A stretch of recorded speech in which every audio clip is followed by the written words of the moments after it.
pledge allegiance to the flag of the United States of America and to the republic for which it stands, one nation, under God, indivisible, with liberty and justice for all. You may be seated.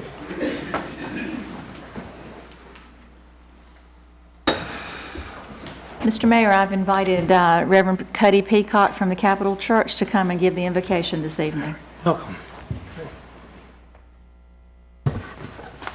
Good evening, everybody. Good evening. Let's pray. Heavenly Father, we thank you tonight for opportunities like this where people from our community gather together to make important decisions. And God, right now, I just lift up every council member to you tonight. I ask you to bless their families. Bless this time together, God, as they make decisions. And God, I just pray for unity of heart. And God, I just pray for the people of this community. God, we are wanting them to prosper and to grow. God, from the least to the richest. God, I just pray that your hand extends tonight. God, may we truly experience growth and prosperity in this great city, Lord. And God, I pray for the redemptive lift to touch everybody in this room. God, and everybody who sits on this council, God. Give them clarity of thought, God, as they wrestle with decisions that they have to make this a better city, God. We ask you tonight, and everything will be accomplished. In Jesus' name I pray. Amen. Amen. Okay, next is petitions and comments. That's time on the agenda for anyone to address the council on anything that is not on tonight's agenda. If you wish to address the council, come forward, speak your name and address. You may make your remarks. Ms. Powell, welcome. Mayor Williams, council members, thank you for allowing me these limited minutes. I appreciate it. I am Linda Powell. I reside physically at 2507 East Garner Road, which allows me to be in Garner's ETJ. And again, I thank you for that privilege. My office is located at 255 Timber Drive. Have been a realtor in this town for in excess of 30 years. Tonight, I respectfully request that there be no change to the zoning at 2548 and 2608 East Garner Road.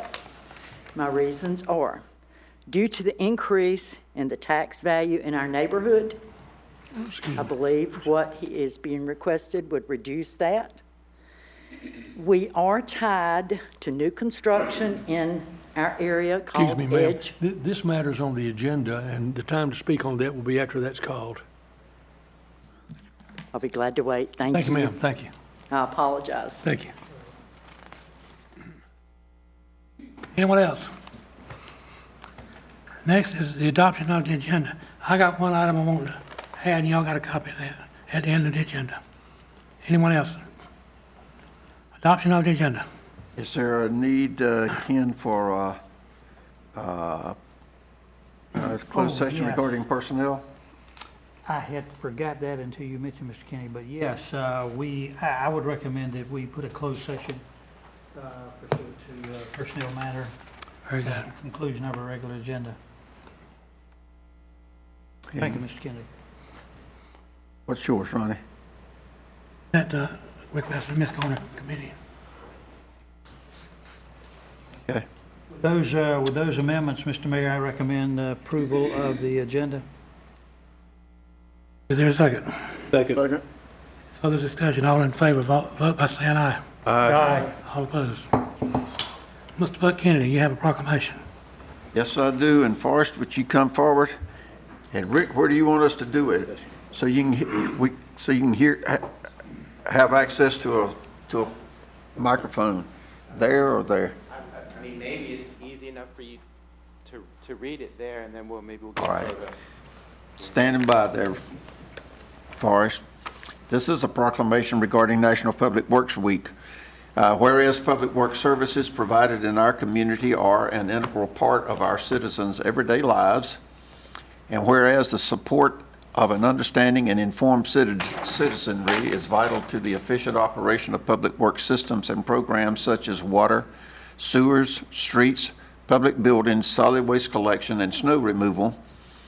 And whereas the health, safety, and comfort of this community greatly depend upon these facilities and services, and whereas the quality and effectiveness of these facilities, as well as their planning, design, and construction, are vitally dependent upon the efforts and skills of Public Works personnel, and whereas the efficiency of the qualified and dedicated personnel who staff Public Works departments is materially influenced by the people's attitude and understanding of the importance of the work they perform.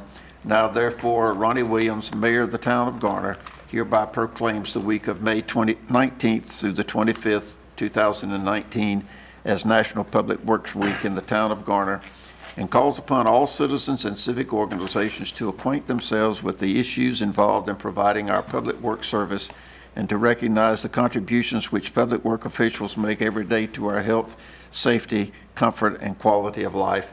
In witness whereof, the mayor has executed his name and the seal of the Town of Garner. And I'll have a personal comment for The seal as a backdrop. Thank you, Forrest. And from a personal standpoint, I think from the time I started work, got my first job after college, was involved ever since then. It's actually in '65 has been involved in public works facilities, and so this is my last time around for it, Mayor, and I appreciate being given the opportunity to help proclaim Public Works Week this week. It's an area that's always been near and dear to me, and we see it, whether we realize it, we see what's happening. You touch our lives every day of the week in one fashion or another, and to the betterment thereof. Thank you, Forrest.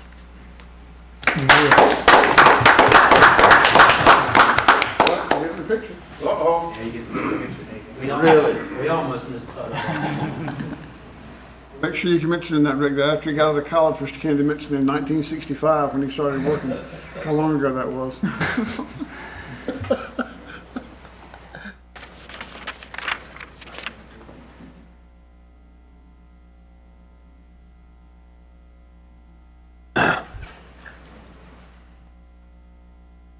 I made just one quick comment to the council.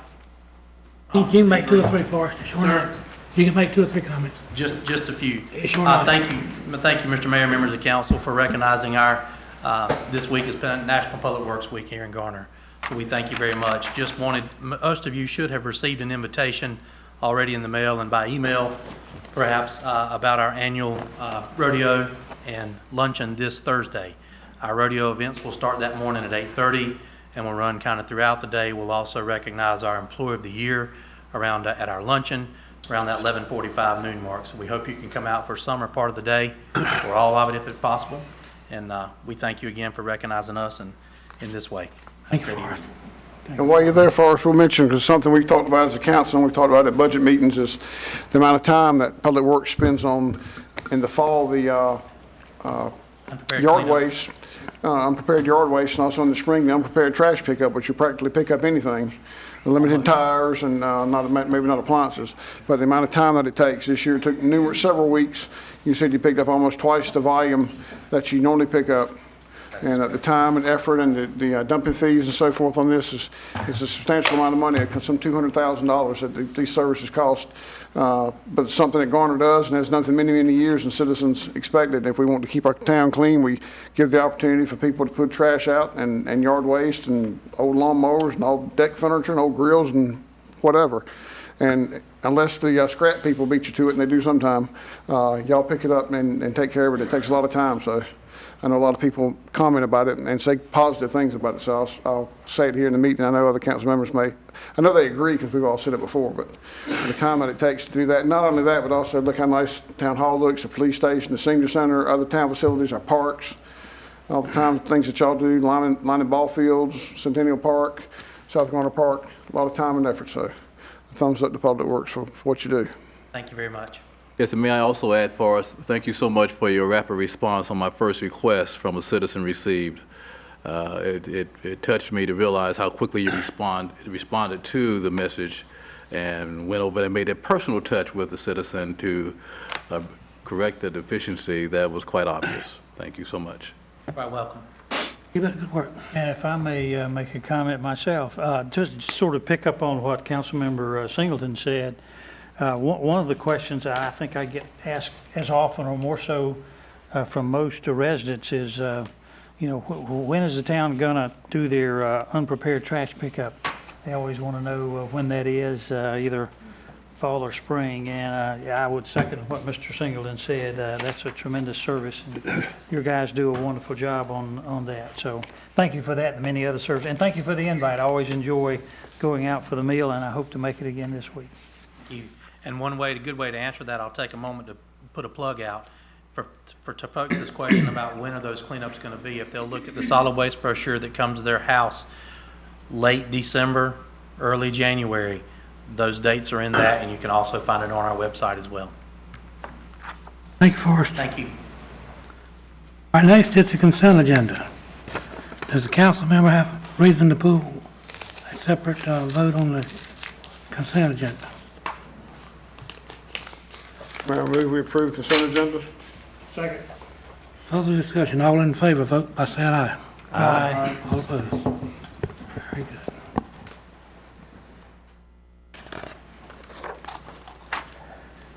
The first is a public hearing, Z 1903, general use rezoning, 2548 Old Garner Road, 2609 Old Garner Road.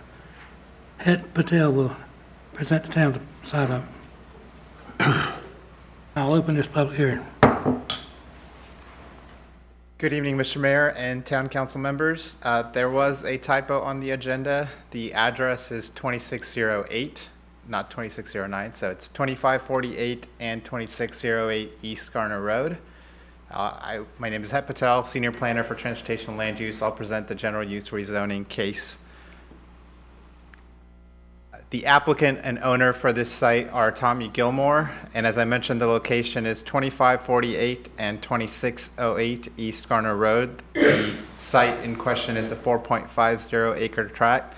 We are here today for the public hearing on this, and this case today is just the public hearing. We won't have a recommendation until we get to Planning Commission at the June 17th meeting, and then it would come back to you at the July 1st meeting. As I mentioned, the site is located along East Garner Road between Rock Quarry Road and Auburn Knightdale Road, just north of the railroad tracks. In regards to adjacent zoning, we have R40, which is single family detached to the north, R40, the railroad and vacant wooded land to the south with some industrial land south of the railroad. R40, single-family detached to the east, and R20, single-family detached to the west. And I'd like to draw your attention to the RMH zoning that's also along East Garner Road, just to the northeast of the site. Following rezoning histories in this area are mostly industrial and service business, or from previous Wake County district to industrial, as well as the most recent one, which was the Town of Garner ETJ expansion, which includes rezonings into R40, R20, and the RMH zoning districts. The existing zoning classification for the site is single-family residential R20, as well as single-family residential R40, which would allow lots of 20,000 or 40,000 square feet. And the requested zoning classification is a manufactured home park subdivision, which is RMH district, which would allow development of manufactured home parks or manufactured home subdivisions in which Class A, Class B, or Class C manufactured homes may be located. Here is a residential dimensions zoning contrast summary. So the left two columns for R20 and R40 show what is existing, and the RMH zoning is the proposed zoning. So the dimensions would be based on if water sewer connections were made or not. Based on our understanding, there is no sewer and water connections out there for a city. So right now, the conditions that would apply would be the dimensions that are referenced without the water sewer connections. So the 10,000 square feet and the 4.30 units per acre in density. And then you have the dimensions for the lot sizes all remain the same except for the front yard dimensions go from 35 to 25 feet. In regards to the uses, here is a list of uses in the R20 and R40 zoning district. Everything in red, it would be no longer a allowable use under the RMH zoning district, and the one use in green, which is the manufactured home park or subdivision, would be the added use to this district, and then everything that's in white would have applied to the existing zoning, so there is no change to those uses. In regards to zoning plan consistency, on the Garner Forward future land use map, the rezoning site is entirely within the low density category. The low density category would most traditionally be county approved subdivisions that would be sustained on well and septic in less than 2.5 units per acre. The existing residential development between East Garner Road and the North Carolina Railroad corridor exists on large lots, low density, so it was determined to be appropriate to expect that pattern to continue in the foreseeable future due to the proximity of the railroad, noise, and the absence of the public utilities that would support a transition towards more dense development. Approval of this request will require an amendment to the 2018 Garner Forward Comp Plan from redesignating the site from low density to medium density residential. This would allow for future development of single-family detached at appropriate densities or development of other supportive community uses. As I mentioned, the request Z1903, which seeks to rezone from R20 and R40 to RMH. The RMH district is not consistent with the 2018 Garner Forward Comprehensive Plan's future land use designation of low-density residential. However, the requested zoning is consistent with the surrounding land uses and zoning along East Garner Road in this area, and would allow opportunity to develop single-family detached at appropriate density or other supportive community uses. Staff will be making a recommendation on this case at the June 17th, 2019 Planning Commission meeting. After conducting the public hearing, staff recommends referring the rezoning application Z1903 to the Planning Commission for their review at the June 17th meeting. And I would like to say the applicant is here to answer any questions that you might have, and I'll be happy to answer any questions you have for staff. Okay, council members have a question. And now we'll hear from the audience. Yes, well, I've got a couple of them. Could you go back to the site plan a minute? That's it. I hate to show my ignorance again, but could you tell me what's on the south side of the railroad that's got, is that LIC, L1C, or what it's is LIC, it's the Light Industrial Center. Who is that? That's our land use designation for industrial uses, so that's an I1 district as well as an I2 district there. What commercial business is that? I would have to look it up to tell you exactly. Okay. Number two,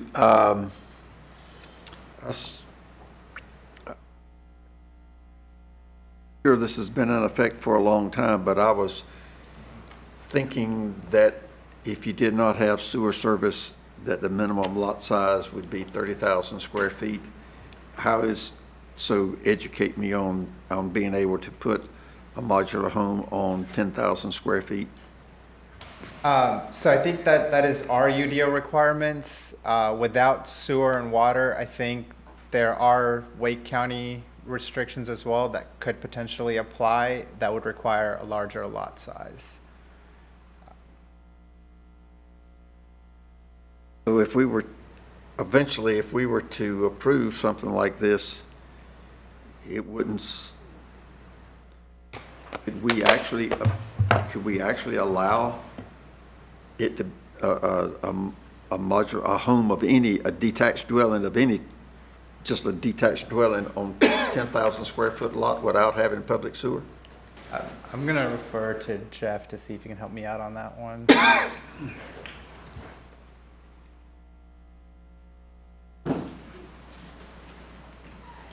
I'm not trying to put us in a box. I'm looking for logic. This is the, And can we put a house on a 10,000 square foot lot and with septic tank? not on well and septic. The county, the smallest that we've seen the county approved is about a half an acre. So you can, if all the conditions are ripe, you can get about 2 per acre, but that's it. So proposed zoning, would we put ourselves in kind of a fix to say, well, if this is our regulations here, ultimately when they came to get a permit, they couldn't actually put it on a 10,000 square foot lot then, could they? Correct. I wanted to clarify that. Last thing, and we're using the terminology of modular home park versus subdivision. Explain the difference between a park and a subdivision. Is the park is wholly owned by the owner and would presumably own and rent out individual ones with no division lines for ownership. A subdivision would mean individual ownership. That's all the questions I have. Perhaps the applicant could answer this, but if you gentlemen know, I'd be happy. If there is, what would be ordinarily a typical size modular home that would be put in a park like this? I'm talking about, I guess, square footage. Vary considerably or not? So the way our ordinance is split up, the Class A types are your double wides. Your Class B and C get into the single wide. So then there's not as much. Pretty obvious, I guess, but these are buildings that are constructed at some other place and then moved to the lot and installed there. Is that right? Correct. So they're not modular though. Modular are built elsewhere and put together on site, but they meet the North Carolina Building Code. A manufactured is built and assembled elsewhere, but meets the HUD code, which is not as I used that incorrectly. That I referred to it as modular home, but this is manufactured home. What type of foundation is required for these?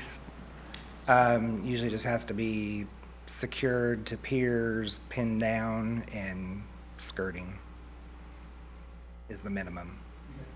It can be placed on a regular foundation, but that's the minimum. Anything else? No, that's all for me. Council members have anything else? Okay, we're calling on the audience. Anyone in the audience? Audience? Does the applicant wish to speak?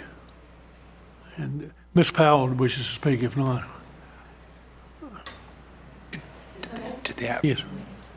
Again, thank the council, Mayor Williams. Should I start at the beginning again? Yes, ma'am. Give your name and address and the whole thing, so it'll be. The clerk's not here tonight. She's going to have to reconstruct this from the tape. So whatever we can do to make it easier for her will help. Okay. I am Linda Powell. I reside at 2507 East Garner Road. And now that I'm in the proper order, I believe I can tell you I live across the road from the property in question. I also have an office at 255 Timber Drive, so you could say I live both places. I reside at one as much as the other. Again, I would at the beginning like to respectfully request that you consider no change in the zoning. And again, I will go to my reasons. I think the tax evaluation will drop if you allow this. I completely could have misunderstood what he is asking, but under your UDO, under manufactured home Class C, that is single wides, and I strongly suggest that you be sure and consider this as not an alternative for our neighborhood. We are what we are. We have been in the county for many, many years. I have personally resided there since 1960. I've watched our neighborhood grow. But again, we are a neighbor to the edge of Auburn. And I think we all know that that is an upscale neighborhood on Auburn-Nightdale Road across from Springfield Baptist Church. We back up to Springfield Baptist Church. And for all the years that we've all lived there, we are very good neighbors. Or unless somebody knows something I don't. I really, truly would like to see our values remain high. I do not believe, excuse me, personally it will affect me, but I believe my children and my grandchildren live on this property now, and I believe they will be there for many years. And we just don't see the possibility of things going down versus up. I'm going to refer to the UDO for just one statement that I believe our esteemed Mr. Patel brought up. But under the UDO, Article 6, page 6, I believe, under E of number 6, and I'm jumping to the middle, it says, the purpose of these requirements is to protect the character of existing neighborhoods and to be aware the edge of Auburn is now an existing neighborhood. There are homes up and they're very, very nice. It is to protect the character of existing neighborhoods and to establish new neighborhoods whose character is internally consistent. So, again, I do respectfully request that no change be made. And I'm going to leave that. Any questions for me, or I will be glad to sit down. It's very nice to see you up there. Thank you, Ms. Powell. You understand where this is going next. The council will not take any action tonight. But Oh, I understand. Okay. Something in June and then July. Yes, sir. I'm available if any questions come up. Anyone else in the audience? Thank you, Linda. I'm just asking for, my name is Tommy Kilgore, by the way. Sorry, guys. I grew up here in Garner. Lived here most of my life. Went to Garner High School, played on the 1987 state championship football team. Lived in Auburn for a while. I inherited this land that I'm asking to be rezoned. I got a potential buyer. He has a mobile home that he would like to put on it. We're not asking for a park, mobile home park, by no stretch of means.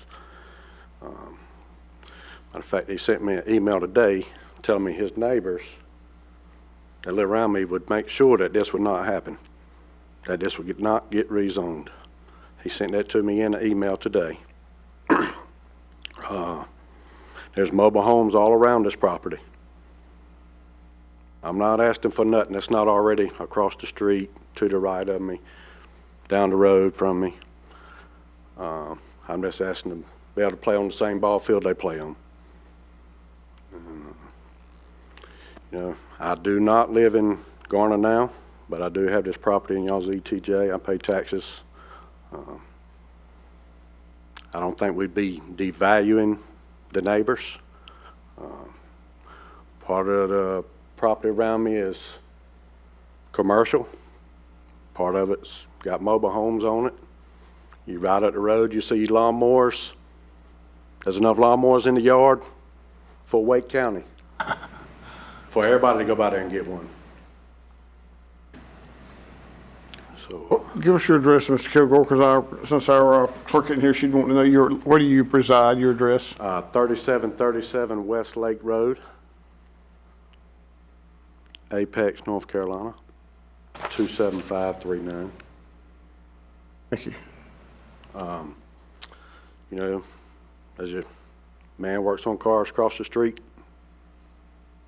you see cars out there. A mobile home don't look no worse than a car sitting out there. Don't look no worse than 200 lawnmowers sitting out in the yard when you come by them. I think you realize that but this is presented to us as a rezoning request. Yes, yes, sir. And once it's rezoned and the land is purchased, that person can sell the land and that rezoning goes with the land. That is correct. Yes, sir.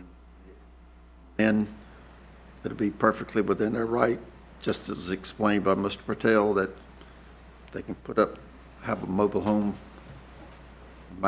manufactured home, park, or subdivision. You were saying 10,000 square feet earlier. Where did you get the 10,000 square feet? Right off the chart from our UDO. From the, was it 10,000 or 20?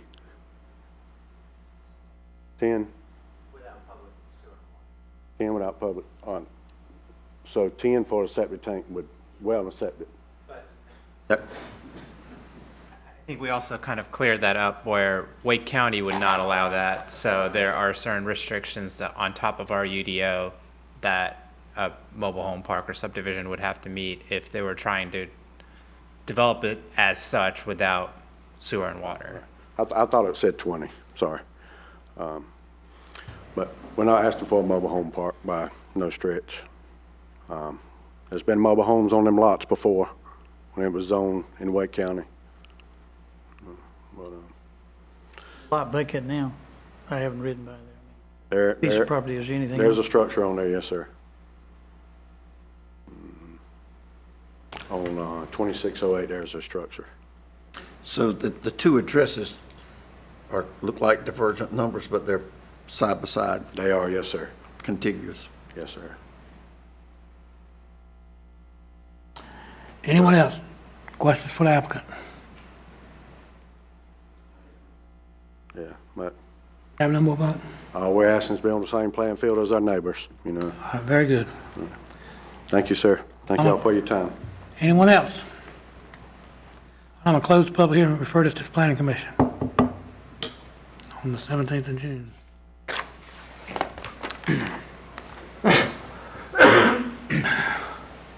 Southeast Area Traffic Control Analysis, Ed Patel. About an hour.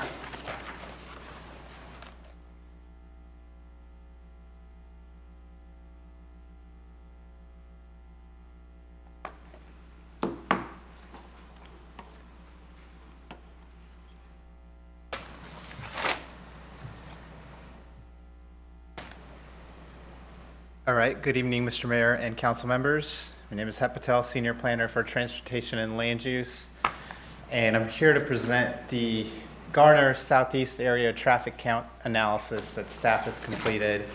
Completed this effort in November of 2018 of last year.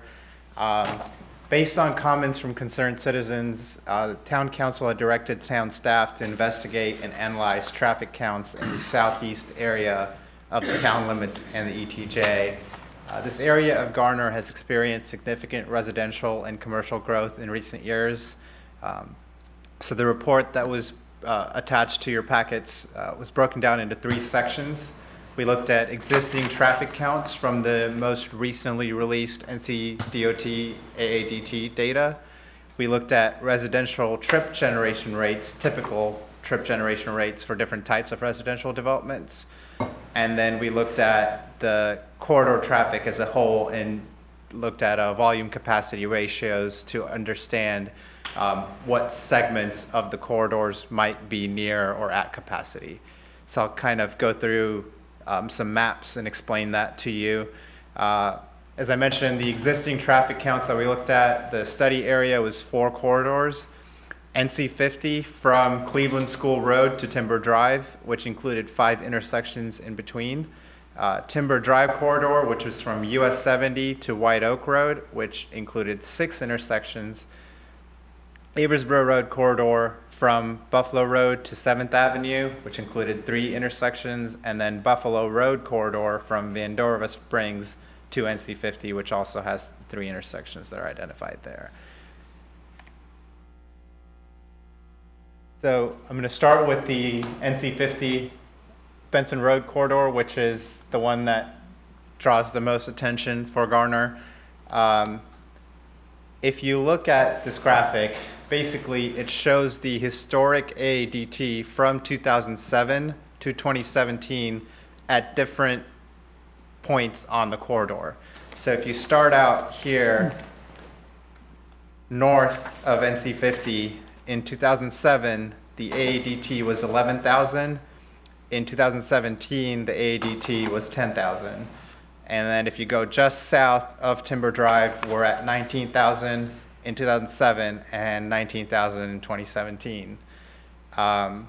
Same, if you go just south of Buffalo Road, we have 22,000 in 2007, and 2017 it's also 22,000.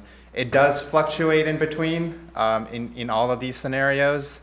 But basically, if you were to take the traffic between Timber Drive and 1010 Road, it has remained constant with some minimal fluctuations over that 10-year period.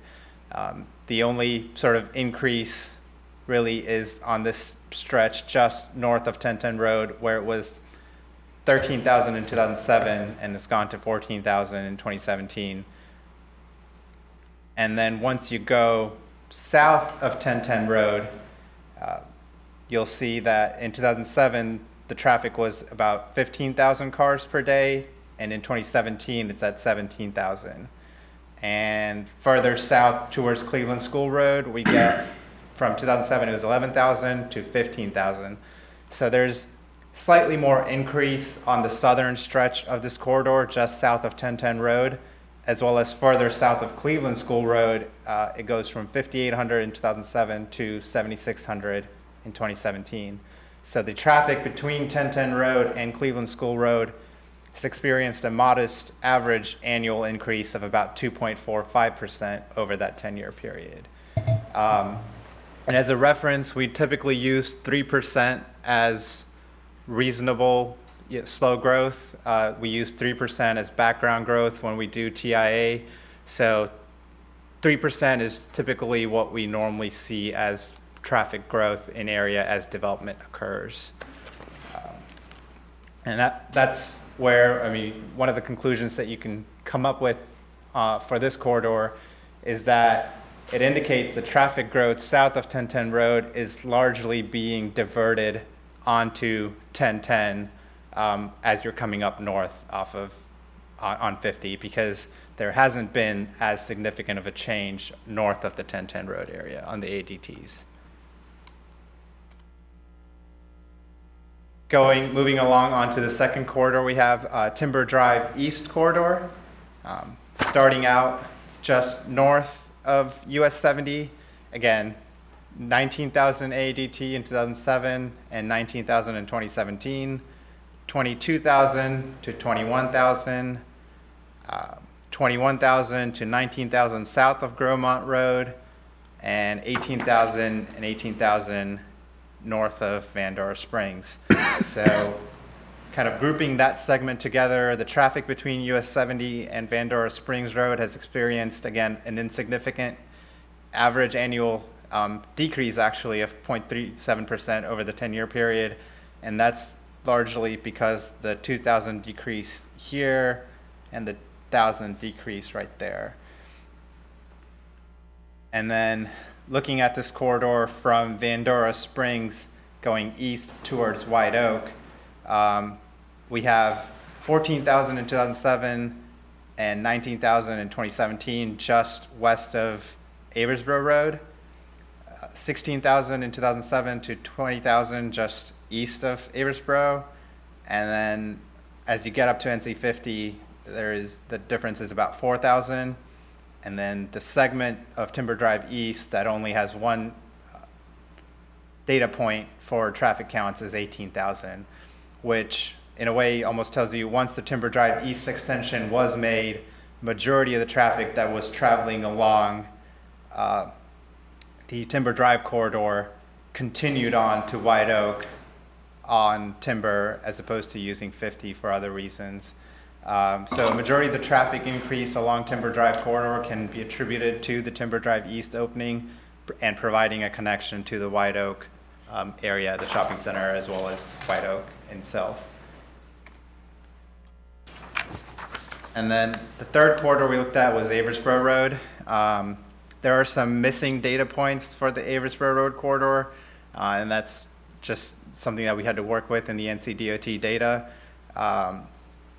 North of 7th Avenue, 5,500 vehicles, and that hasn't changed between 2007 to 2015. Just south of 7th, we have 9,600 in 2009 to 9,300 in 2015. 2009, it was 8,800 to 2015, about 9,800. So there's an increase there. The traffic between US 70 and Timber Drive has experienced an insignificant average annual increase of 1.76% over the 10-year period. And again, I'm using comparisons to the 3%, which is why I'm saying the average annual increase is insignificant in that sense. And then looking at the southern part of this corridor, south of Timber Drive, we do have increase from 6,700 to 8,700. I have 2 call-outs here, but there's only 1 count that occurred in this area, which is right in the middle here. I just separated the 2 just to kind of show as you come up to the intersections. But the traffic between Timber Drive and Buffalo Road has experienced a modest average annual increase, getting closer to that 3% annual increase rate. And the majority of the traffic increase along this corridor can be attributed to local traffic as well as the residential growth in the area. Lastly, we have the Buffalo Road corridor. And again, this is another one of the segments where there's only 1 count and it occurs somewhere in the middle of the segment. But just to highlight the differences, I've put it closer to the intersections. So 2007, we have 3,100 vehicles, and in 2017 we have 3,400. And then on the east side of the corridor, just south of Aversboro Road, we have 2,300 in 2007 to 3,000 in 2017. And the traffic between Aversboro Road and NC 50 has experienced a modest average annual increase of 3.04%. So this is the only segment of the 4 corridors that we studied that was actually slightly over the 3% criteria that we were using as comparison. And again, even though that it's increased by 3%, it's on a smaller number of average vehicles daily, so it hasn't made a large impact on the capacity of the corridor because the capacity of Buffalo Road is significantly higher.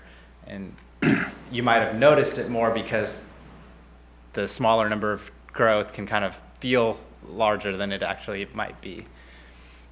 So moving on to the residential trip generation, this was completed to provide an idea on what the town's requirements are for traffic impact analysis. And our UDO would require a TIA to be completed whenever a development would generate over 1,000 daily trips, or it would have more than 100 peak hour trips, either in the AM or PM peak hour. So looking at a general single family dwelling unit subdivision, you would have to be 100 units or 100 lots to trigger the TIA requirements for the town's UDO. Looking at townhomes and multifamily, you would have to be at the 150 units or above 200 and 300 units. That's the 150 units for townhomes and multifamily apartments is the trigger point, which would be the 1,000 daily trips or the 100 peak hour trips. Again, this is just the data in a tabular format from the maps. Instead of showing it on the map, this is a table that shows it. We use this to forecast AADT up to 2027.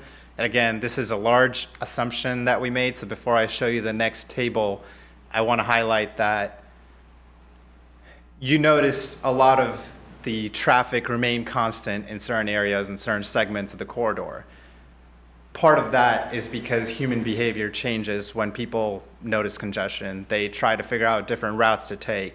So using the assumption that a 3% growth rate on this corridor without any other improvements being made to the network is a little dangerous in the sense, but we did it just to see if the worst case scenario, if no improvements were made and all 4 of these segments continuously experience 3% growth rate, what would the AADT look like? So if you were to do that in 2027, this last column shows the AADT for those 4 segments at different points along the corridor. And again, The Buffalo Road corridor as a 2-lane segment, the capacity is, somewhere in the 10,000 to 13,000 range, so that's still pretty low there. As Aversboro Road, this is a 3-lane segment in certain cases, so this is still under capacity for the most part.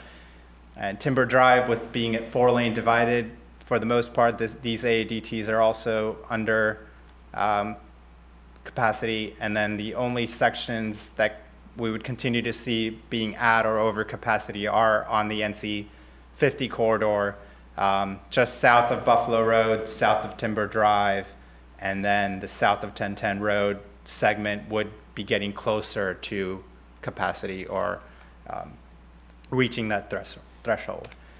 So moving into some of the volume capacity ratio maps, the corridors that are approaching the 1.0 volume capacity ratio are those that experience significant delays beyond the AM and PM peak hours. And the corridors that have volume capacity of less than 0.75 may be experiencing some slight delays during the AM and PM peak hours, but still have some significant capacity to absorb additional traffic. And as I mentioned, as development occurs, a lot of these corridors are likely to see some frontage improvements occur along their segments, which would add some capacity as other areas of Garner sort of develop. So looking at the NC 50 corridor, the stretch from Timber Drive to Rand Road is the one that's between 1 to 1.5 volume capacity, which is, again, the one that's at capacity or over capacity. And that's the area where we notice most people are either, just in terms of AADT counts, diverting onto Rand Road or 1010 Road as opposed to staying on 50. And then the segment from Rand Road to Cleveland School Road is less than 1 but greater than 0.75. And then the other 2 segments in this corridor are all below 0.75. The Timber Drive corridor, the entire corridor, is actually at a volume capacity of less than 0.75. So again, you would be noticing some AM and PM peak hour delays, but those could be addressed by some traffic signal phasing concerns that we can raise to NCDOT if we feel there are certain intersections that need some improvements. Can you go back to that one right quick? Look, folks, at Timber Drive East and White Oak Road, look at the numbers on White Oak Road.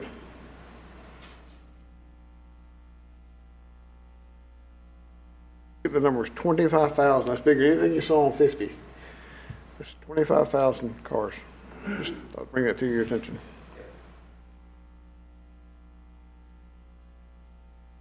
Okay.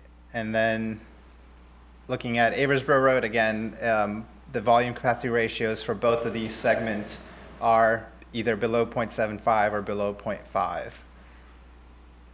And the segment that's below 0.5 is largely because that's the segment that's a 4-lane corridor, and then this segment here is mostly 3 lanes going south of Timber. Buffalo Road, which is a 2-lane corridor, as I mentioned, the current AADTs have the volume capacity ratio for Buffalo at below 0.5 as well. So there is some capacity there for future traffic. So that is the end of my presentation. I'll be happy to answer any questions that you may have. Hey, can you go back to that last one, the Buffalo Road corridor? What's interesting here on this, folks, is if you look all the way at the upper left-hand corner, at Buffalo and Van Dorn, it's 8,000. Now, there's a lot of talk about how crowded Aversboro and Timber is. It's 8,700. It's not much difference. The big difference is the intersection of Aversboro and Timber is 5 lanes on 5 lanes. Van Dorn and Old Stage Road is 2 lanes on 2 lanes. So you have almost the same traffic volume at Van Dorn and Buffalo as you have at Aversboro and Timber. I think that gets missed a lot. Also had, I believe, something that you said, and I've attended these presentations before, is that the average single-family home produces or generates about 10 trips a day, correct? Yes. And so when you look at on here at Buffalo, where Buffalo comes up, it becomes Avisboro, and the number jumps from 3,000 to 8,700. If you count all the houses in Dunhaven and where I live on New Haven off Buffalo and Summers Walk and Autumn Oaks and Heather Woods and the Village, you'll find there's over 500 homes, and 500 times 10 is over 5,000, so that's how it goes from 3,000 to 8,700. It's the neighborhood that generates, the neighborhoods are generating the most traffic, which is to be expected, but that's what is generating the most traffic. But it is close to the intersection. Most of those neighborhoods are very close to the big intersection. Okay, this information was requested by the town council.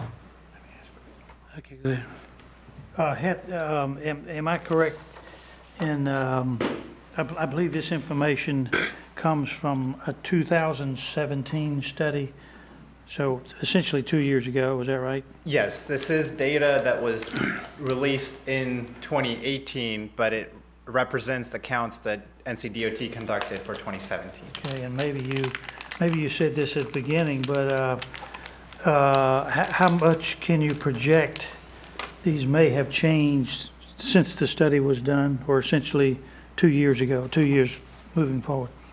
I mean, with the historic trends that we've seen, we can assume that maybe a 3% increase has still been occurring, but I would again caution at the same time that 3% increase might be occurring. There are other roadway improvements that are being made to certain segments of these corridors that would help alleviate some of that. So these decisions sort of happen, together concurrently, and that's where traffic might get diverted and you might not still see the same amount of traffic that you saw a couple of years ago. I know statistics don't lie, as they say, but the human brain, when you're out in some of these areas, it certainly seems like its traffic volume has increased, continues to do so, obviously. But interesting information for sure. Anyone else? Yes, Heck, I have a question in reference to this traffic study. What was the purpose of the traffic study? So the purpose was twofold. One was to look at some of the corridor patterns and analyze corridors as a whole to see where traffic in the southeast area of Garner, because we're seeing so much residential growth, where traffic in the southeast area is coming from and where it's sort of going within the town of Garner, which corridors it's utilizing within the town of Garner. And then the second part of it was to provide some more insight for the general public and the citizen groups that we presented to, what normally it takes for a TIA, for a development to trigger a TIA, and how the TIAs are conducted using the 3% growth rate and looking at these corridors to see how they're distributing their trips. And because they use this data as well to identify their distribution percentages on, who's utilizing what corridors. So we're assuming most of our traffic's going out towards north of 50 on 1010, or trying to figure out where these trip distribution percentages happen. And anticipating with the coming of the outer loop and the changing of human behavior, there's a possibility that the numbers may change in the future because of the outer loop. I would definitely agree that would happen, and that's something that we weren't able to look at in this study because it looked at historic AADT and it looked at existing travel patterns. When you look at the Capital Area MPO's 2045 plan, or if you even go back to the Garner Transportation Plan and you look at the 2040 projected corridors of where the volume capacity ratios are there, that somewhat factors in what the outer loop might do, because those are models that are run based on the assumption that 540 is completed. Even now, though, until 540 gets completed and people start using the corridor, we're not necessarily going to know exactly what decisions are made and what corridors people prefer once they connect onto 540. Go ahead, Mr. Mayor. One other just sort of follow-up. I don't believe this traffic study was able to analyze or determine what percentage of this or volume, I guess I should say, of this traffic is what I would call pass-through traffic, or traffic that comes in far beyond. Go to figure 5. Excuse me? I'll show you something very interesting point, guys. Look at this. Okay. Start on the right, on the right-hand side. Before Cleveland School Road, there's 7,600 trips. After Cleveland School Road, and there are some other subdivisions down there, it picks up almost 10,000 cars. Yeah. Get to 1010, and it drops quite a few of those cars, 3,000 to 4,000.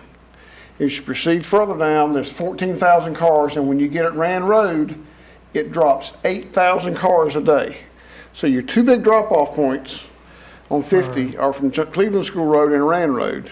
These are areas that are south of Garner that may have Garner address, but are residential subdivisions that have not been approved by the town of Garner. They've been approved by Wake County and their planning department, Johnson County and their planning department. So the big counts and the big numbers, and people say, what are you going to do about the traffic in Garner? The traffic in Garner lives south and east of Garner. That drives on Highway 50. The numbers clearly show it, because when you go south of Cleveland School Road, you drop to 7,600 from what was one time 22,000 around Buffalo Road and 50. So it drops some 15,000 cars. So the traffic issues, and if you listen to PTF Traffic in the afternoon, he'll say from Timber Drive on 50 down to Rand Road, and it lets up, and he says after Cleveland School Road, it gets real light. Yeah. If you go to Cleveland School Road today and drive from 50 to 42, they're building 3 or 4 brand new subdivisions right now. They'll let you build a subdivision in Johnson County if you got an expired fishing license. They'll let anybody build one down there. I kid you not, the 6 of us could go up there and start one up. That is the problem. It is not Garner. And all these people say, what is Garner going to do? God bless you. What are you, town council? Y'all building all these homes? We do not approve these homes down there. At Garner addresses. They have Garner addresses, just like we have many people in Garner who have a Raleigh address. And, you know, there's backup on traffic on 40, on 50, on Old Stage Road, and some on 401. I think something that Hep was just talking about, you asked a good question, Mr. Vance, about the 540. Something that people fail to realize is, why are they riding in I-40? Because that's going in the same direction as 50. When the 40 improvements get made in 3 years, I think, there'll be 44 plus new miles of road in the Garner area. You can go from 301 to 312, that's 11 plus miles. 4 lanes, that's 11 miles 4 times. So that's the first 44 new miles of road in Garner we've had in a long time since 40 came through. I think people fail to realize that. 50 is even worse now because of some of that traffic, and will get worse. But when you're going to add 44 new miles of road, I mean, you don't widen 50, you widen 40 because you go to the roadway that can handle the most volume and capacity and so forth, and distribute it where it needs to go. 50 is in the long range, the plan on DOT for 2035 or whatever it is. 45, yeah. Yeah, the section from Cleveland School Road to Rand Road, I believe, was 42 million, and from Rand Road to Timber was 43 million. So that's $85 million, which, I mean, you know, the pinch point is at Rand Road, but also is the bridge. You got to build a new bridge, which trips a new study into the muscle and so forth and so on, which they're dealing with 540. So when 540 starts and gets built, that'll be interesting to see. But it's, I mean, 540 is obviously going to figure into it one day. Just have to wait and see. But the information, again, and like I say, I've seen this before and told you how great a presentation, the hard work that Hit did on this is, and it's staggering. But when you look at this chart right here, it tells you where the traffic's going. And you know, up Rand Road, yes, town has Arbor Green and Britmore and Creekside, but those neighborhoods do not amount to 800 houses. So a lot of the farmland that when I was growing up was farmland or pasture land that now have subdivisions on them, and that's where this is growing. Again, go to Cleveland School Road today, they're building, I think it's 4 subdivisions, 2 on each side of the road right now. And so that's where the traffic is, and it clearly shows when it comes out of Cleveland School Road, the incredible jump in traffic. So that's where it is and where it's coming from. And again, and it's the same way down Old Stage Road. Go down to Old Stage Road at 6 or 6:15 at night, and the traffic from Williams Crossroad will be backed up to and through the first exit in Eagle Ridge most every night because there's a lot of people again going south that way. So these numbers and again the 2017 numbers, and they do it every other year, and then it takes a year to get the numbers because I think that and Jeff had told me they were supposed to get the numbers like in June, then July, then August, and they got them like in October. Yep. I'm trying to figure out what they took 9 months to publish the numbers for, but anyway, that's what they did. But they do it every other year. Yeah, for Garner, it's every 2 years. Every 2 years, but some places you go on a state map and you can see all over the state. You look at any town in the state, they've got it on the map they emailed me. It's fascinating to read that information. But Mr. Vance, Sir? being the ordained minister that you are, is your only comment to Mr. Singleton is preach on, brother? he did a good job. Amen. Don't give him more. It's pretty obvious that the traveling public, as they try to maneuver through congested areas, are pretty ingenious in finding cut-throughs and places in some of our neighborhoods where folks aren't accustomed, haven't in the past been accustomed to so much traffic on and Buffalo Road's a good example of that coming from 50 over. But obviously that's increased the volume along those roads considerably. And I will add the one thing to what Mr. Singleton just said. We are working with the Capital Area MPO on the next round of spot submissions to see if the NC50 project can be broken down into 2 segments. Further, I think the last time it was submitted, it might have been a full project, and we could break it down from Timber to Rand and then from Rand further south to see if that helps the scoring any better. Interesting information. Anyone else? Thank you. I want to thank the head again for doing this because it's really good information to have on hand, and you can refer to it when talking to people about, why the traffic's here in Traverse area. Mr. Marshall brings the Buffalo Road, which, I live right off of, so I see it. And it's worse, I think, in the afternoon because people, as you say, are trying to cut through and beat all that traffic going down where the red is and wait in line, and it backs up way past our street, way up there. But it's just for a short period of time, but it is aggravating. Okay, Matt Roylance is going to present the facility naming policy. Mr. Matt. Yes, sir. Thank you.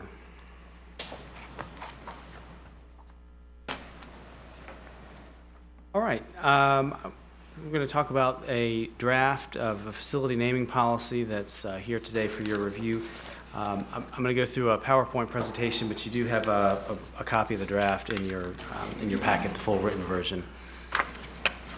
So we're going to talk a little bit about the process that we went through to get to this point. Give you some examples of some there are not a lot of facilities within the town that have a name, are named in the way that we're talking about with this policy. But we'll give you some examples of those, then walk through some elements of the policy, and then just open it up for questions or discussion after that. The way we got to this point is we had a citizen request at the April 16th meeting about the possibility of naming a park after former council member Johns.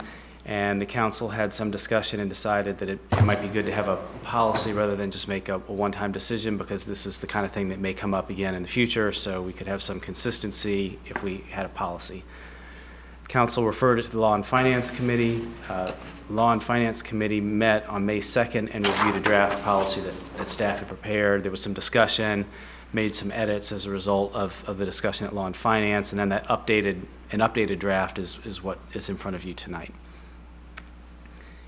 Wanted to give you a couple of examples of places that have a name associated with them. I guess I should clarify. I mean, every town facility has a name. Town hall has a name. In this case, we're talking about something where an individual is being recognized in these examples, and they're basically 3 categories: buildings, bridges, and memorials. And they're not very many, so I think this is a relatively exhaustive list of everything that exists. Probably the most prominent or obvious one is the fact that our Public Works Center is named after Wade H. Vester, who, as I understand it, is a former Public Works Director. This name has been in place for some time, probably predates many of us in the room, but that was who that building was named after, but it happened sufficiently long ago that we don't necessarily know the specific details of how that decision was made or what the process was, but that's the only building that bears the name of an individual in town. We do have an example of an element of a park facility bearing the name of an individual. So this is a bridge in White Deer Park named Archie's Bridge, which is named after a Public Works employee who did a lot of work in the park, and there was sort of a particularly meaningful spot, and it was a way to honor his contribution. So we do have one, that's not I mean, the whole park is not named after him, that's just one element of a town facility that's named after this individual. This other example that you're looking at here is in Lake Benson Park, and you probably can make out the Veterans Memorial in the background. This is a plaque in honor of Henry Sanchez and his military service. This plaque existed or came to be prior to the Veterans Memorial, and now a request like this that came in probably we wouldn't go the route of this plaque, because that's the purpose of the Veterans Memorial, is we have a place to honor people who have served in the military and made that sacrifice. So this is one that predates the Veterans Memorial, but probably is a one-off that would not come again, because we have a more significant way of honoring somebody in this category. But it does exist, so we thought we would include it. Really, the only other examples that we could find are, this is a zoomed-in picture of a park bench, so you can see the plaque on a bench. We do have a program in our park system that allows family members to buy a memorial bench, and the way that works is they give money to the town, the Parks and Rec Department. The town procures the bench to make sure that it's consistent with the other benches and amenities that we have in our parks, and they can give us the wording for a plaque honoring a loved one or something like that. So there are two of those. There's one in Lake Benson Park and one in White Deer Park, and that is pretty much it as far as we could find examples of things with the name of an individual attached to them now. Really, I think the policy is not so much intending to cover this example. The memorial bench in the park, I think, is a relatively minor acknowledgement, and it's also not a particularly exclusive thing. Like by letting somebody put the plaque on a bench, you're not really keeping somebody else from being able to put a name on another bench. I mean, eventually, yes, you would run out, but it's not like naming a building after somebody, but there's a relatively limited number of opportunities to do that. So the purpose of the policy is really more the bigger ones, naming a building or a park or something like that, or part of a park. So that's what we've got in place so far, and just thought I would just go through the quick highlights of what the policy entails. Again, you've got the full version in front of you, but we tried to write it relatively broadly to cover lots of different situations that might come up, not just this one issue of Mr. Johns in a park, but it could be all sorts of things that come up in the future. We try to define a facility that could be named as some pretty broad, essentially any town assets. So that would, probably parks and buildings would be the most common things that people would think of, but if the town owns it or is a town asset, then it's eligible under this policy. So could be other things. And we also specified it doesn't have to be like the entire park or the entire rec center or whatever it is. It could be a part of that. You could name the track at the rec center separate from the rec center, or like the bridge that we saw an example of, without necessarily changing the name of the park that the bridge is within. So the next step is that we propose that if any name that somebody would like to suggest for a facility, pick one from this list, essentially. It's got to meet at least one of these criteria. And I think these are all relatively self-explanatory, but just to run through them quickly, we're talking about, something that describes the facility's function, like the Garner Recreation Center, so, people understand from the name what you do with that building. Another example would be a geographic location, so South Garner Park gives you some sense for where that facility is located. The third one is probably the category that brought this to our attention in the first place, but recognizing the accomplishments of an individual. So it's hard to quantify that exactly, but the concept behind the policy is that you would have to balance the significance of that person's contribution, sort of balance that with the length of service. So it's not that you have to have provided some minimum level of service. I mean, we recognize that a person could potentially have an extraordinary impact in a shorter amount of time, or it could be that they have, the cumulative impact of years, decades of service is what really represents the significance of their accomplishment. So it could be, you have the opportunity to balance that in the way the policy is written. You could also be recognizing somebody who has contributed in a significant way to making the facility come to be, maybe somebody who donated the land for a park or something like that. And then finally, it could just be some other thing that's of lasting importance. And Centennial Park struck us as an example of that. That's just a sort of commemorating something significant in the town's history.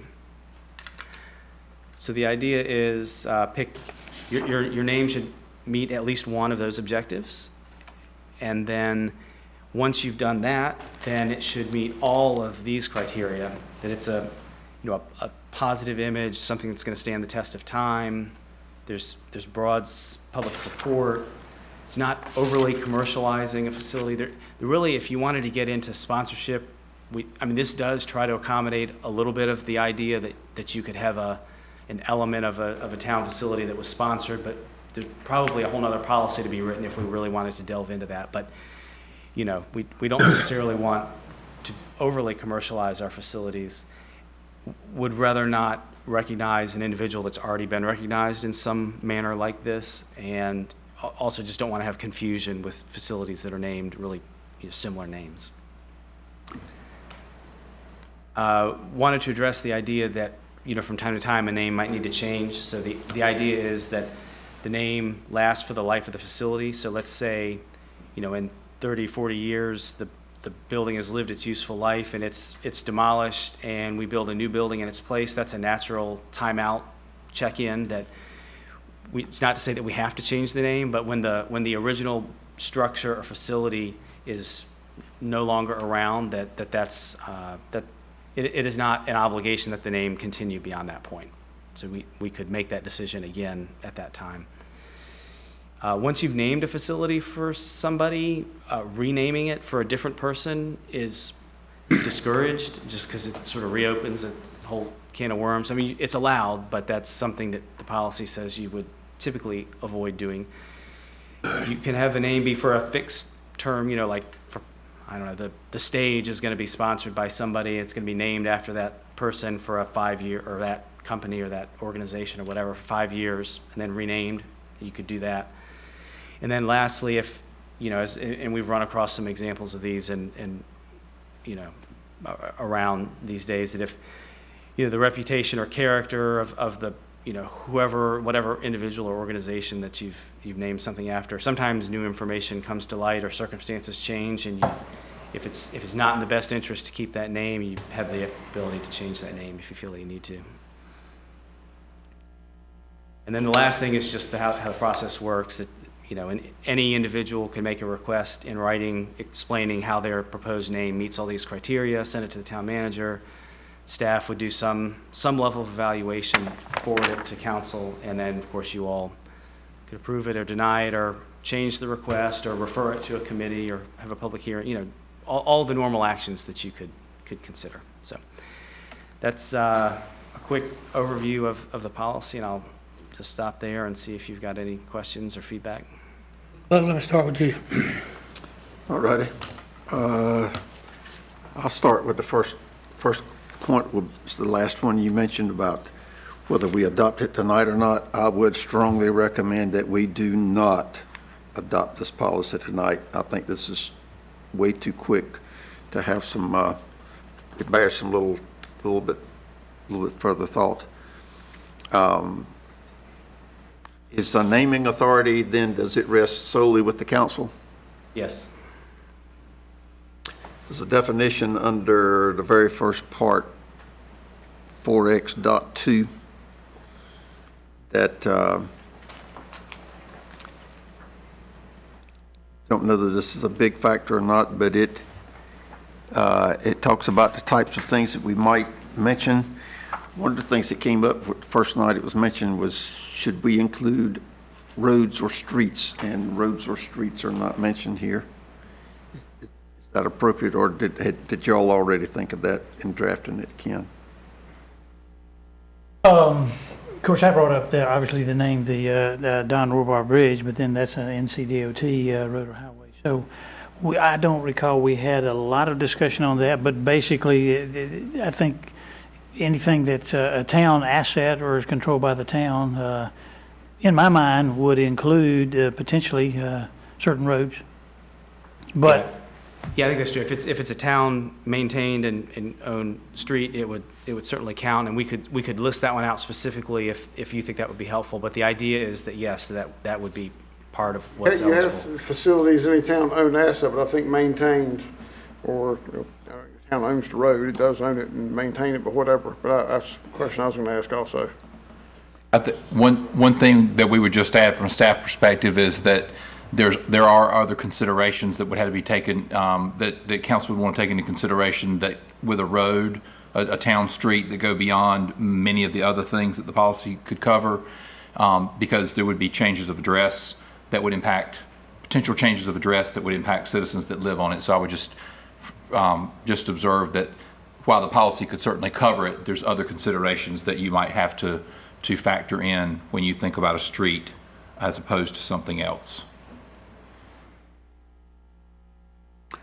Next one, I don't, did we take formal action on naming the bridge Archie's Bridge? I can tell you how that happened. Because he built it, we were talking about it at one of our retreats, and we just said, just go do it. Basically, that was it. Just go do it. I think that was pretty much how it went down when the park was constructed. That bridge was primarily constructed by Archie Mills, and toted most of the material in there and put it up.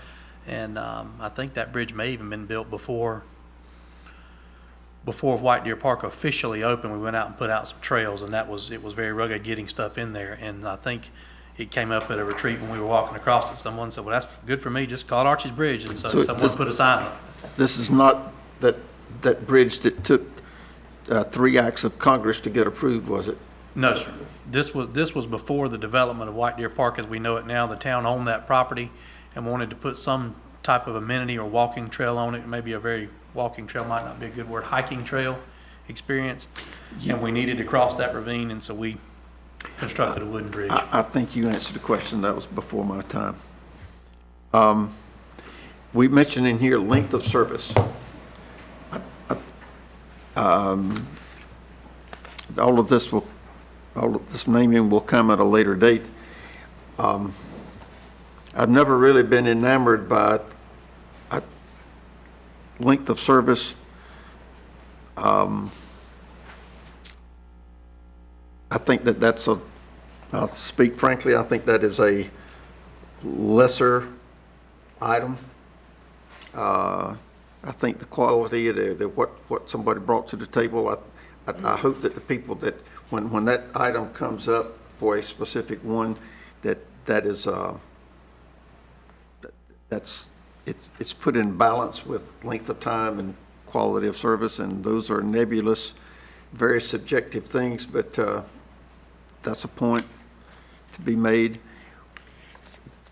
Was there any thought, or should we give any thought to having any type of open period for people to comment on something that's being considered for naming? That was not something that was specifically discussed. Having heard the suggestion here, I think it's possibly reasonable to incorporate that, to maybe give time for comment, public or otherwise. At the very end of section 6, and the XXXX, that's just because we haven't assigned it official policy number yet, but at the very end, right above where it says effective date at the end, I mean, it does contemplate that you all might choose to hold a public hearing. It doesn't require, the policy does not require that happen, but it certainly suggests that would be a viable thing for you to do, and we could also change it to say that that's a required step. And the one about if somebody's character changes and all that sort of thing, we could revoke it. I think that'll be a very, very difficult one to do, but but those are just comments that came up with, or that crossed my mind when I was reviewing it. I would like for us to think about the implications of this for a little bit more before we adopt it, and see if there's any reason to make any further modifications. And you don't have to take any of mine into consideration. It's just thoughts. That's all I have. Else want to comment, Clay? I think Buck mentioned about the reputation and character, but I think the sentence you lay out here says it very well. If the reputation or character of an individual, group, or organization changes substantially so that it is no longer consistent with this policy or not in the best interest of the town, which I think is the key there, the naming may be revoked. I think it pretty much sums up. Now, you know, I know nowadays in some places they're dropping names of buildings for people for whatever happened hundreds of years ago, and that's their right to do it if they so choose. Of course, we don't have anything named to revoke a name for them, but I think that sums it up well. I would think that whoever would be seated on the council and working with the staff would recognize what's not in the best interest of the town, or for reputation, or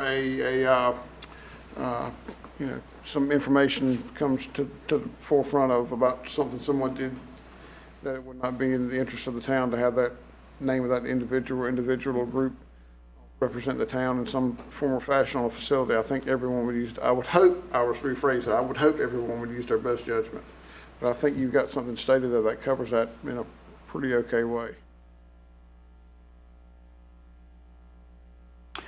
Yeah, I think it's worth noting, I believe I'm correct to say, Matt, that in the process of your background work and inquiry on this, I believe you did confer with some other municipalities around the area here to bounce some ideas off them. Am I right on that? Yeah, that is true.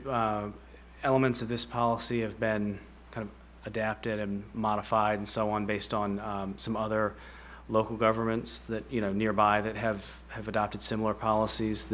We also looked at some university policies because they name like every building they get after somebody, so they usually have pretty well documented policies. So yeah, we didn't invent the wheel. We certainly looked at what some other folks have done and what they found to be useful and helpful, and put that into this policy. Okay, and the only other comment, yeah, I think the policy was sort of purposely written broadly. It's our first attempt as a town to do this and to give some flexibility to the council in the process here. And so it narrows some specifics down, but even some of the terminology may be a little subjective. But once the request goes to the town manager and gets some attention there and then comes to the council, whoever that council might be has the final say. So I think it's a good policy. Mr. Kennedy may be right. Maybe we need to let it simmer a little bit, think about it, may come up with something else. But I want to thank Matt and whoever else helped him in putting this together. Kathy. I would agree. The policy's been well researched and put together. I would like to, as Mr. Kennedy said, to have maybe a few more days, maybe until the work session, to just think about it and see if anything else comes to the surface so that we don't lose or miss anything with the final product. Thank you, Matt, and for what you've done thus far, and the committee who worked on it. Question I have is, the individuals who came during several council meetings before, have they been aware of what's going on now with the town is in the process of putting a policy in place, or have they been in contact with you or anybody? Yes, yes, they have been in the loop, and in fact, they actually attended the Law and Finance Committee meeting and you know, participated to some degree in the conversation there. So yeah, I think they are in the loop. They know that we're considering this, and they found this helpful. I mean, they understand it may or may not change. I mean, obviously, it was only a recommendation at that point, but the idea that there was a process and a set of criteria that they needed to come back and explain their proposal would meet this criteria, they thought was a helpful way for them to move forward with their request. So yeah, I think they are in the loop as to what's going on. What is the name of the bridge on Timber Drive Extension? Rohrbaugh? Yes, how did the name come about, and how was it approved? I brought it to the council attention. Talked with our clerk at the time, Judy Bass, about the procedures that go through it. And Deborah Ross was our representative, and she was extremely helpful in going through that process. And after we got the information, I brought it to the council. talked to people individually, didn't do it in a public meeting so the Warbaugh family wouldn't know. So we went through the process. Thank you. I have no further questions. Yeah, that is a good point. That's such a familiar one. We probably should have put it in the presentation. I just was thinking of that as a sort of a DOT responsibility and not one that we would have direct control over. But you're right, that's one of the most visible examples, I think. So is that possibly something that can be included in the process? It's not something we have any, we could initiate it, but it's not something that we have any ability to make happen ourselves. It does not necessarily have to be initiated from the town of Garner. But yeah, we could certainly help people that were interested in understanding that process. I have no further questions. Well, thank you, Matt, or the chair of the committee. I will recommend that we, unless there are any revisions made or suggestions made in the meantime, that we bring it back, at the work session? Is that enough time? And maybe we take final action to approve it at that time? I think it will probably need a formal vote, which we would typically do at a regular meeting. Okay, So yeah. we could have more conversation about it at the work session, and that would be fine. But I think it would be best at whenever you're ready to have us bring it back to you to have it be voted on at a regular meeting. There's no rush from our standpoint. We just wanted to make sure you all knew it was ready for your consideration, and whatever schedule you'd like is fine. First meeting in June, then, I would recommend. We good? Okay, that's fine. Number 3 on the agenda is that request I gave to y'all about the request from Ms. Garner.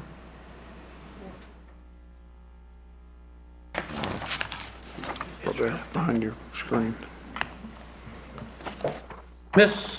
Garner is going to compete in the North Carolina pageant on June the 23rd. And Harold Garner wants to have a send-off party and have it from the Grand Marquis Ballroom. And they charge $800 to rent the space. So asking if the town would be interested in renting the space so they can have this send-off.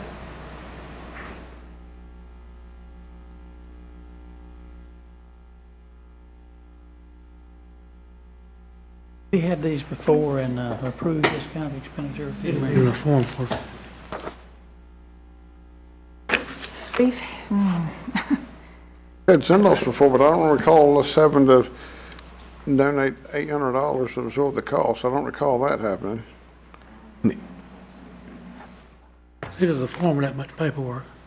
My understanding is that there has been a process for that to happen in the past, but I think it's been some time since that has happened, and I don't have the details on when the last time or previous examples. I think we could get that information to you.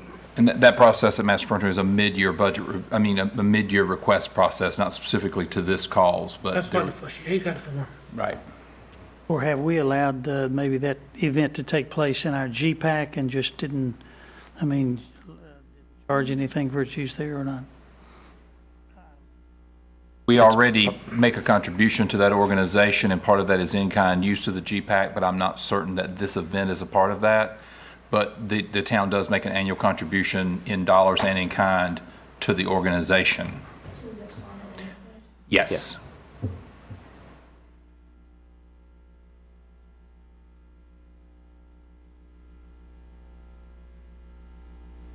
have it if,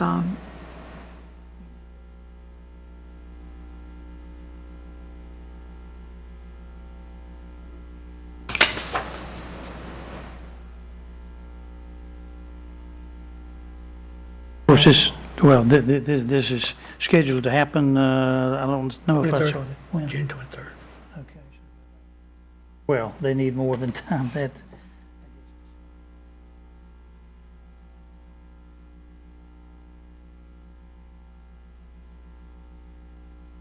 How often do we have going? This is the standard thing of going from every year we send in a contestant to Miss North Carolina. So This.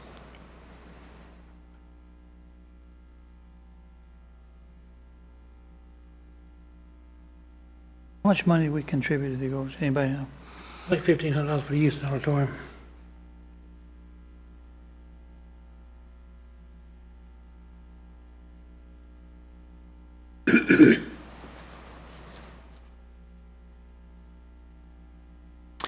I think we've had plenty of other requests where we put money behind ball teams going to places. And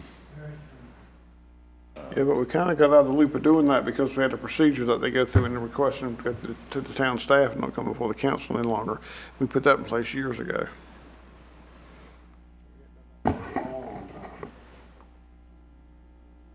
This won't be anything that will be repeated anytime soon.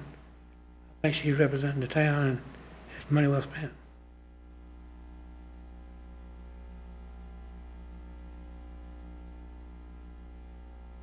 If I not do it, I'm gonna send you to Harold Garner.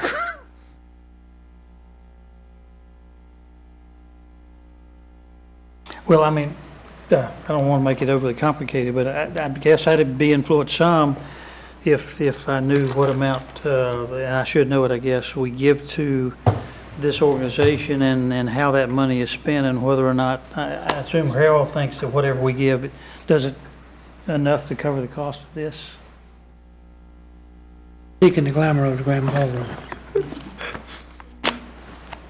Where has Ms. Garner's send-off been in the past?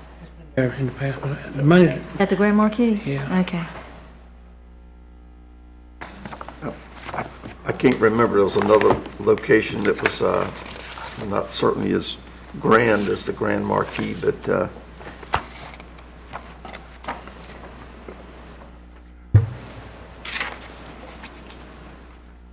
I won't have any real heartburn, but I think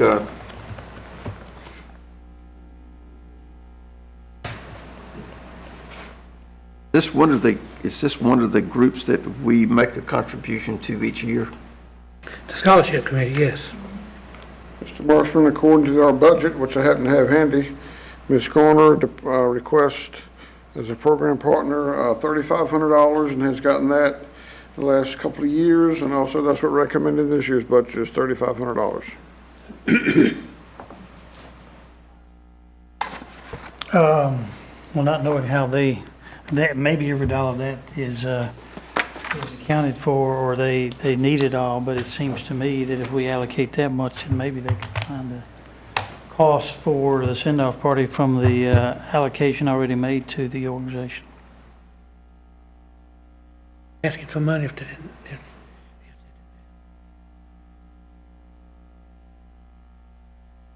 got loaned their money.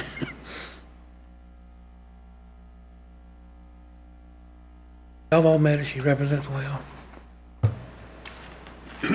So this hasn't been through the normal process of requesting expenditure of town funds? It will once that form is done. Have they requested additional funds for this event?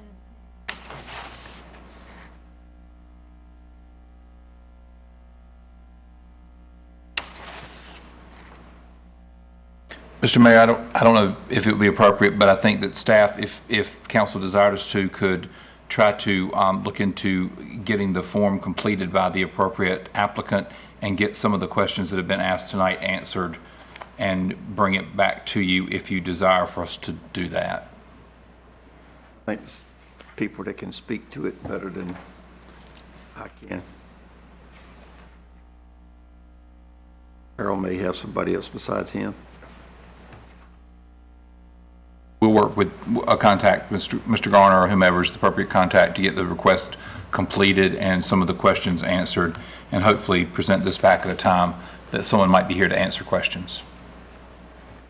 That's a good idea. Y'all okay with that? I would favor that suggestion. Okay, let's see what else we got left on the agenda here. Committee reports. Manager's not here. We do have, Mr. Mayor, we do have a few things from the manager's office if there's no committee reports. Okay, go with the manager's office. The Garner info, the finance report, the building and permit report are in your packet. A reminder that open enrollment ends May 24th, which is this Friday. So if you do utilize the town's insurance program and need to make any changes to your election, please do that before Friday. As a reminder, if you do make use of any of the flexible spending options, you have to make a re-election of those every year. Those flexible spending options do not renew automatically every year. If you are looking to do the same insurance coverage you've had in the past, I believe that you do not have to do a re-election this year, but you do on the other items. Yeah, like the flexible spending and Right. is that, yeah. Yeah, flexible spending, you do have to make an election on that every year. So if you're satisfied with the current coverage, you don't have to take any action, is that right? You're not changing anything or not expecting? Unless you're trying to, if it's insurance only, Yeah. that's correct. If it's flexible spending on top, then you would need to do something. With the flexible spending portion, you have to re-elect that amount every year. Just a reminder, we mentioned this earlier today, but the Triangle Community Coalition, TCC, coffee chat with the town officials is tomorrow morning at 8:30 in the training room upstairs. Staff will have a presentation that is a general community update, and there'll be an opportunity, if council wanted to make any comments, we'll make sure that you are recognized to make those. Also, just wanted to draw it to council's attention that at this upcoming work session, we will begin the filming and rebroadcast of the council work session as requested by the council recently. The communications staff was able to start that this upcoming work session, and we do have several topics that we believe will be of interest to community members, so it is a good time to get that started. Our agenda will have our investment report, which typically is done at a regular meeting, and because of a schedule conflict, it's at a work session, so that is a good item to air. We will have the final report for the Greenway study, so if anyone's asked questions about that, you can let them know if they can't come. It will be able to be seen on Facebook Live or on our broadcast. And then we also will have a presentation for the Development Finance Initiative from the UNC School of Government that has been previously mentioned. So all of those topics are timely topics to be able to have for our first broadcast of a work session. Very good. Anything else? Mr. Attorney, you have anything? Oh, no, sir. Let's start with the council members. Start with Mr. Vance. Yes, I'd like to say that appreciate Public Works again. Quick response to the drainage issue on New Rand Road and looking into that and satisfying the request of the citizen there. And I want to remind everyone on March 27th, we have our annual Memorial Day observance, the Garner Veterans Memorial, and we'll be celebrating out there at festivities beginning at 1:30. Again, the Memorial Day observance will be held May 27th at 1:30 p.m. at the Garner Veterans Memorial out there near White Deer Park. And have anything else? Just noticed demolition going on in proximity to the 50 bridge going over 70. It appears that activities are beginning there for that bridge replacement project. Don't know when the lead is going to be, but I think it's sometime soon. And looking forward to that piece getting started in the very near future.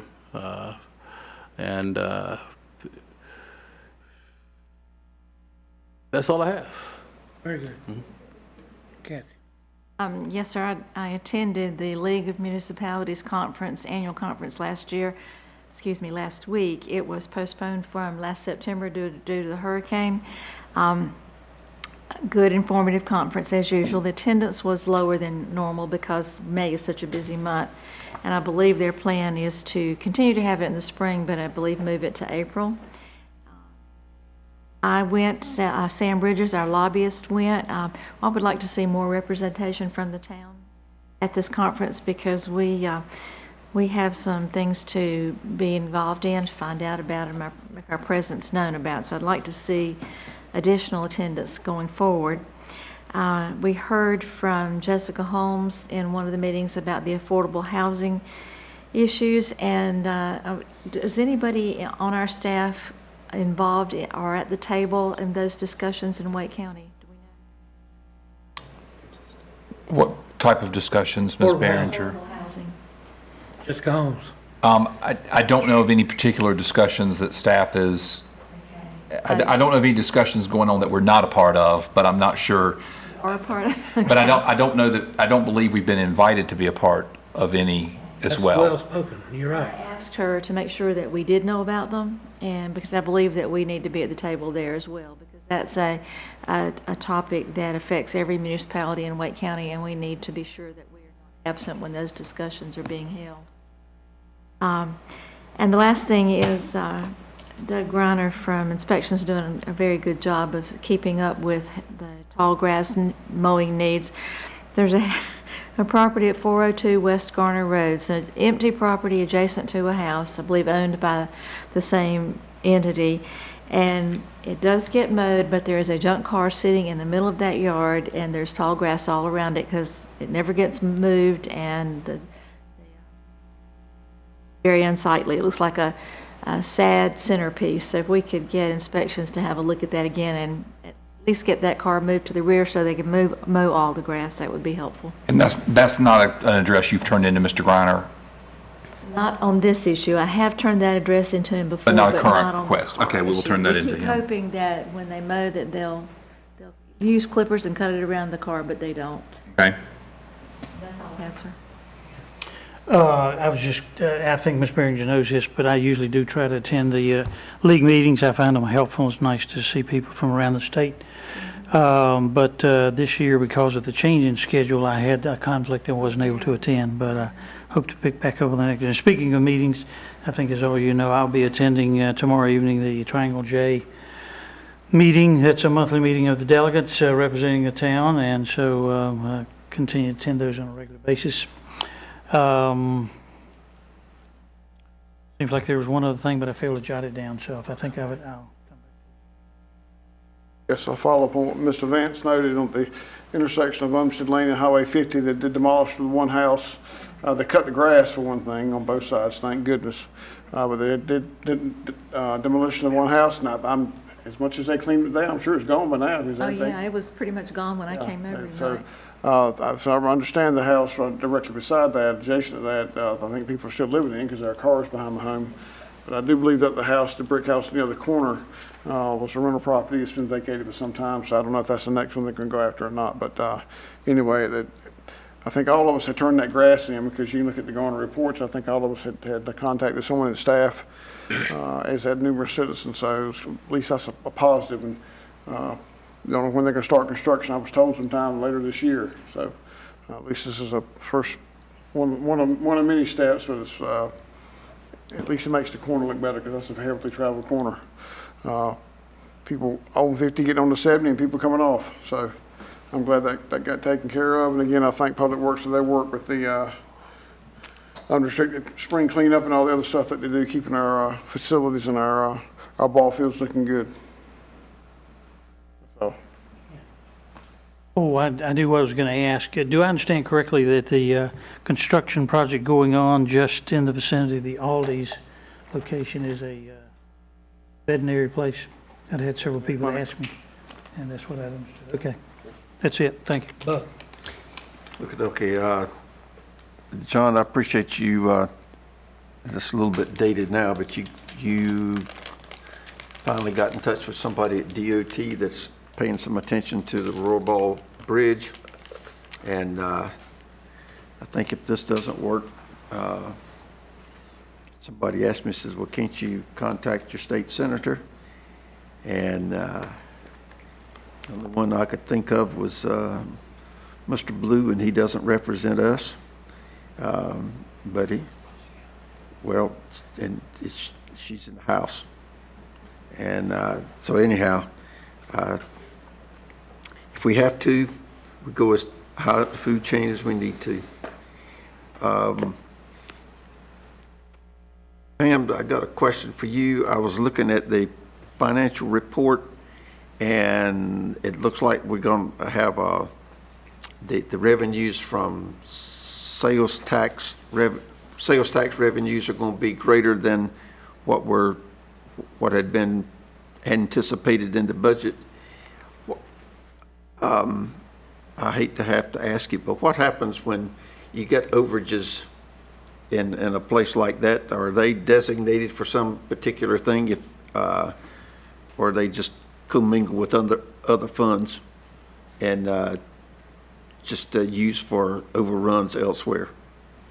All of the sales tax, ad valorem taxes, anything that we overcollect or go back into our general fund. There's no designation to any of those. So, but I did read that correctly. We're, what, maybe 12% above what we'd anticipated? We are 12% above what we were last year at this time. Final verdict obviously is not here yet. Right. We are 3 months behind reporting wise.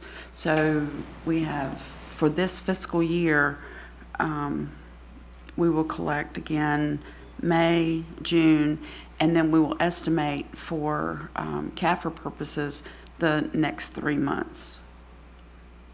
Okay. So good. What you have right now is 7 months worth.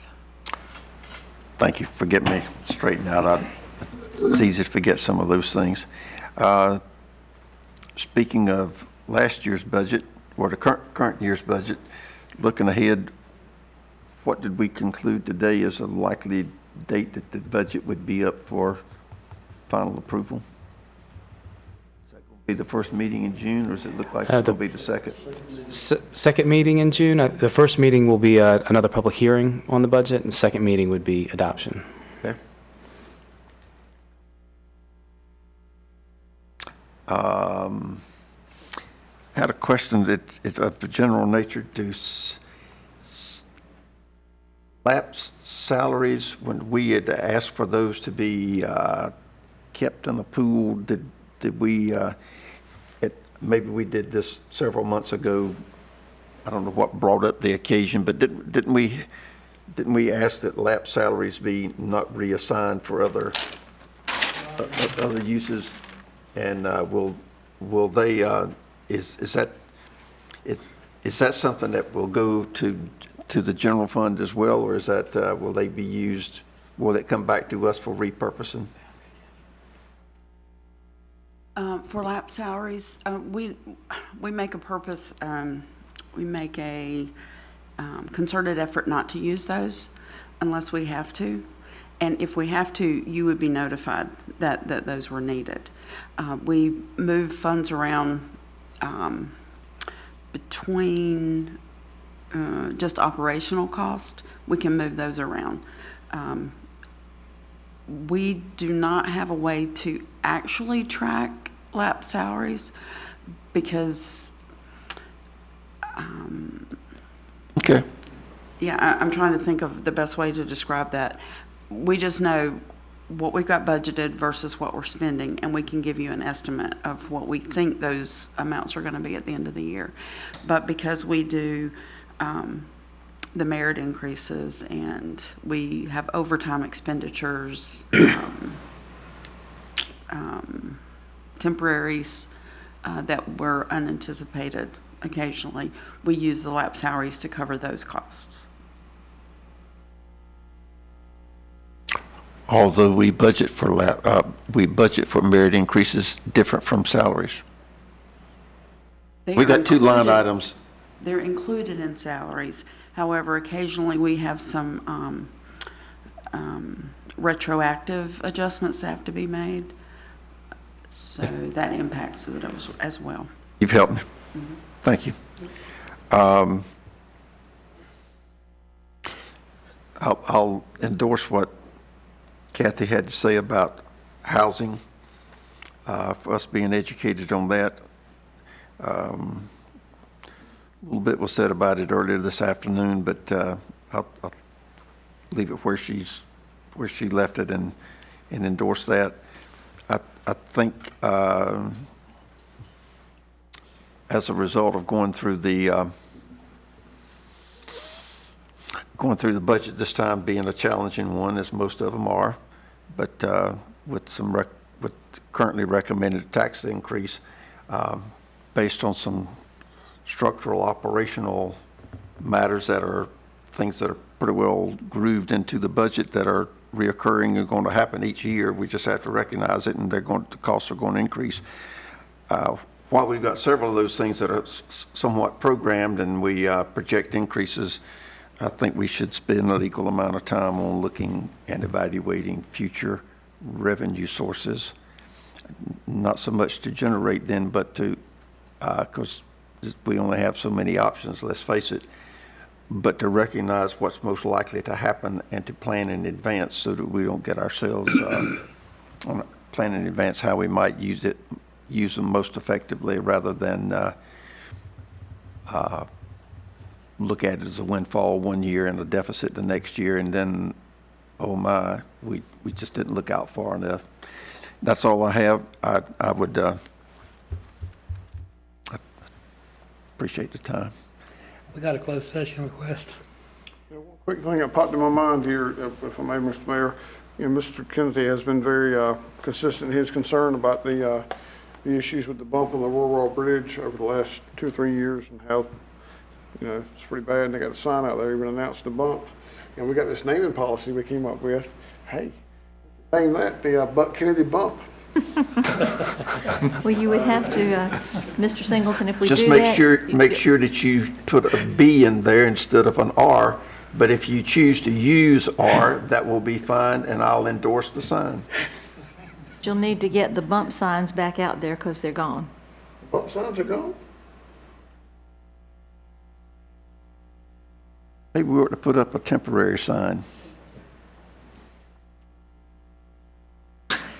Buck, if Vicky Stanley is still the secretary to the transportation guy, I'll get an appointment with the transportation chief. All right, sounds good, Mayor. Mayor, we do have a follow-up meeting with staff who's been, a scan's been done of the bridge. The results of the scan are being analyzed, and we'll be discussing those at a meeting on the 29th. So activity is happening. I don't know the outcome yet. Kind of motion to. Yeah, I'm going to move that this council go into closed session. The attorney probably can give you the site, but it'd be for purposes of discussing a personnel matter. There's a motion. Second.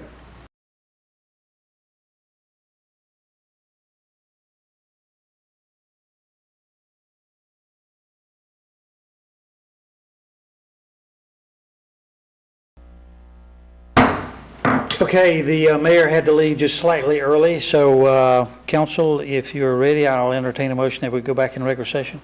Mayor Pro Tem, I move we go back into regular session. Second? Okay, all in favor say aye. Aye. Okay, the council went into regular session to discuss a personnel issue, and following that discussion, we took no specific action tonight. Unless there's anything else to come before the council, I'll entertain a motion that we adjourn. So move. So move. Second. All in favor say aye. Aye. So ordered. We're adjourned.